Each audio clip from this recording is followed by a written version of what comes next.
હું ગુજરાતી ફિલ્મ અભિનેતા અને કોળી ઠાકોર સમાજ પ્રમુખ જયેશ ઠાકોર સમસ્ત કોળી સમાજના તારલા મતલબ 70%થી ઉપર જે બાળકો હોશિયાર છે, જે 70%થી ઉપર માર્ક લઈ આવે છે, એ લોકોનું સમાજ સન્માન કરશે.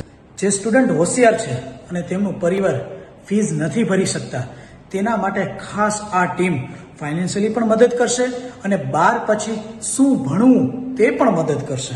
તો સમસ્ત કોળી સમાજને મારી વિનંતી કે જે બાળક હોશિયાર છે અને 70% લઈ આવે છે, તે બાળકને આ મારો વિડીયો પહોંચે અને તેનો પરિવાર મારો કોન્ટેક કરે અને આખું ગુજરાત કોળી સમાજ તેમનું મદદ કરશે અને તેને સન્માનિત કરશે. સમાજમાં શિક્ષણ આવશે તો સમાજને આગળ વધતા કોઈની તાકાત નથી કોઈ એને રોકી શકે.